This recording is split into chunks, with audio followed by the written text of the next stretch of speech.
एक गांव में एक छोटे से मिट्टी के घर में राधा अपने पति मोहन और दो बच्चों गुड़िया और सोनू बहुत खुशहाल था। मोहन गांव में मजदूरी करता था और राधा घर का काम संभालती थी। वो दोनों मिलकर बच्चों को बहुत प्यार से पाल रहे थे। एक दिन मोहन रोज की तरह काम पर जा रहा था। राधा, मैं काम पर जा रहा हूँ। बाबूजी, आते वक्त आज कुछ अच्छा सा खाने के लिए लेकर आना। ठीक है बच्चों, आते वक्त मैं तुम सब के लिए इडली और वड़ा लेकर आऊंगा। इडली और वड़े का नाम सुनकर बच्चे बड़े खुश हो जाते हैं और शाम तक अपने बाबूजी के आने का इंतजार करते रहते हैं। पर शाम होने पर भी मोहन घर नहीं लौट कर आता। राधा बहुत परेशान हो रही होती है और बार बार दरवाजे पर जाकर खड़ी हो जाती है कि तभी गांव के कुछ लोग उसके पास बुरी खबर लेकर आते हैं। भाभी, अरे अरे ओ भाभी, कहाँ हो? क्या हुआ किशनपाल भैया, आप इतने परेशान क्यों लग रहे हो? क्या बात है? भाभी, वो मोहन। क्या हुआ इनको? बोलो भैया, क्या बात है? भाभी, वो मोहन का काम करते वक्त एक दुर्घटना में निधन नहीं, ऐसा नहीं हो सकता। आपको गलतफहमी हुई है, उनका कुछ नहीं हो सकता। राधा के पैरों तले जमीन खिसक जाती है और पल भर में उसकी दुनिया ही उजड़ जाती है। राधा का आंसू थमने का नाम नहीं ले रहे होते। वो अपने बच्चों को गले लगाकर खूब रोती है। कुछ दिन ऐसे ही मुश्किल से गुजर जाते हैं और अब घर में कमाने वाला कोई नहीं होता। गांव के लोग कुछ दिनों तक राधा की मदद करते हैं, पर धीरे धीरे मदद आना भी बंद हो जाती है। घर में खाने को नहीं है, सब खत्म होने लगा है। आखिर गांव वाले भी हमारी कब तक मदद करेंगे? उस रात राधा की टूटी फूटी झोपड़ी से बारिश की बूंदें टपक रही होती हैं। दोनों बच्चे अपनी माँ के पास बैठकर भूख से बिलख रहे होते हैं। माँ, बहुत भूख लगी है। बेटा, थोड़ा और सब्र करो, मैं कुछ लेकर आती हूँ। काश आज पिताजी होते तो हमें ये दिन नहीं देखने पड़ते ना माँ। ये बात सुनकर राधा की आंखें नम हो जाती हैं। उसे अपने पति की बहुत याद आती है।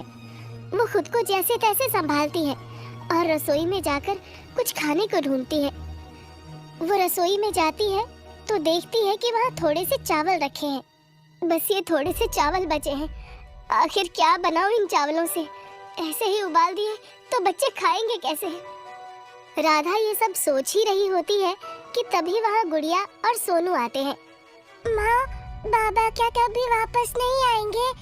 उन्होंने बोला था कि वो शाम को हमारे लिए इडली वड़ा लेकर आएंगे। ये बात राधा के मन को छू जाती है।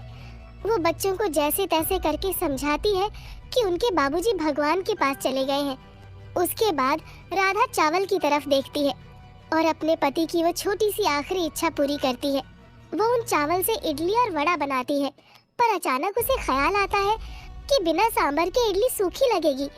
वो तुरंत बाहर बगीचे में जाती है और वहाँ से कच्ची हल्दी, पालक और चुकंदर तोड़कर ले आती है। उसके बाद वो इडली और वड़े को नए अंदाज में बनाने की कोशिश करती है। आज मैं ऐसे इडली और वड़ा बनाऊंगी कि बच्चे खुश हो जाएंगे। मैं इडली और वड़े को रंगीन बना दूंगी, जिससे बच्चे उसे बिना सांभर और चटनी के भी मजे से खा पाएंगे। राधा हल्दी, पालक और चुकंदर को पीसकर इडली और वड़े के अलग अलग घोल में मिला देती है, जिससे अब इडली और वड़े सफेद नहीं बल्कि हल्दी से पीले, पालक से हरे और चुकंदर से गुलाबी बन जाते हैं। उसके बाद वो दोनों बच्चों को बुलाती है। बच्चों, जल्दी आओ, तुम्हारी अनोखी इडली और वड़ा तैयार है। बच्चे खुश होकर अपनी माँ के पास जाते हैं और जैसे ही वो रंगीन इडली और वड़ा देखते हैं, खुशी से पागल हो जाते हैं।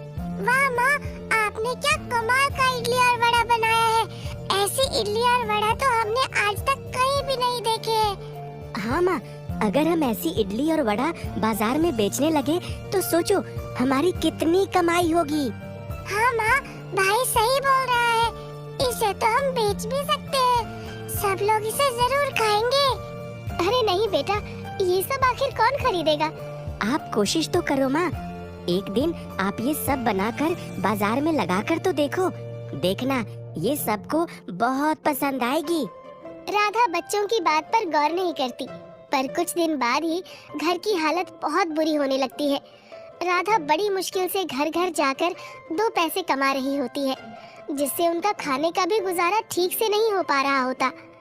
आए दिन बच्चों की भूख से तड़पती आंखें देखकर राधा से सहा नहीं जा रहा होता। बच्चे शायद उस दिन सही बोल रहे थे, मुझे वो इडली और वड़े बेचने का काम शुरू कर ही देना चाहिए। ये घर घर जाकर बर्तन मांजने से कुछ नहीं होने वाला।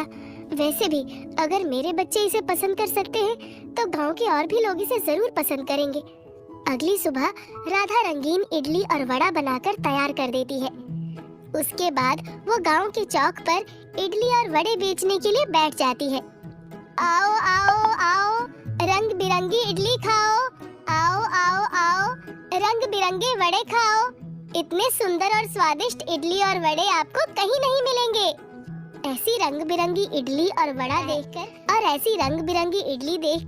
उसको खाने की जिद करने लगता है। माँ, मुझे ये रंग बिरंगी इडली खानी है। देखो ना माँ, कितनी सुंदर है। नहीं नहीं बेटा, ये रंगों वाली इडली सेहत के लिए बिल्कुल अच्छी नहीं होती। तुम इसे खाकर बीमार पड़ जाओगे। अरे नहीं बहन जी, मैंने इसमें कोई ऐसा रंग नहीं मिलाया है जिससे किसी की सेहत खराब हो। ये रंग तो हल्दी, पालक और चुकंदर से आया है। क्या सच में? ये तो मैंने कभी सोचा भी नहीं था कि इडली और वड़े को ऐसे भी बनाया जा सकता है। इतनी स्वादिष्ट और सेहत के लिए अच्छी चीज जो बच्चे खुश होकर खा सकें। जी बहन जी, यही सोचकर तो मैंने बनाई है। सच में ये तो बहुत बढ़िया है। इसी बात पर मुझे भी दे दो 3 इडली, एक पीली, एक हरी और एक गुलाबी। राजू और राजू की माँ जब वो इडली और वड़ा खाते हैं तो उनको उसमें अलग ही स्वाद आता है। ये देखकर वहाँ और भी लोग आने लगते हैं। फिर से वहाँ एक आदमी आता है और राधा से पूछता है, ये इडली वड़ा पाव इतनी रंगीन कैसे है? इसमें कुछ मिलाया तो नहीं? राधा मुस्कुरा कर बोलती है, नहीं नहीं, ये पूरी तरह से प्राकृतिक है। इसमें हल्दी से पीला रंग, पालक से हरा रंग और चुकंदर से गुलाबी रंग आया है।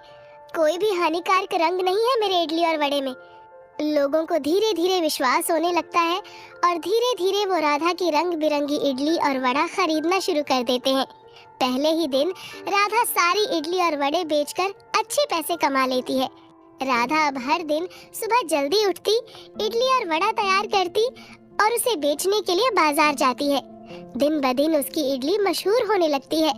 गांव के अलावा आसपास के लोग भी उसकी रंगीन इडली और वड़ा खाने के लिए आने लगते हैं। भगवान, आज आपकी कृपा से मेरी छोटी सी दुकान पर इतनी भीड़ है। मुझ पर ऐसी कृपा हमेशा बनाए रखना। माँ, अब तो सब अच्छा हो गया है। देखो ना, अब हमारी छोटी सी दुकान पर कितनी भीड़ जमा होने लगी है। अब तो आपको इस छोटी सी दुकान को बड़ा कर लेना चाहिए। कह तो तुम सही रहे हो। कुछ ही महीनों में राधा के पास इतना पैसा इकट्ठा हो जाता है कि वो एक दुकान खोल लेती है। अब वो सिर्फ वड़ा ही नहीं बल्कि और भी तरह तरह के व्यंजन बनाने लगती है। आखिरकार राधा अपने बच्चों का स्कूल में दाखिला भी करा देती है। राधा की आंखों में आंसू होते हैं।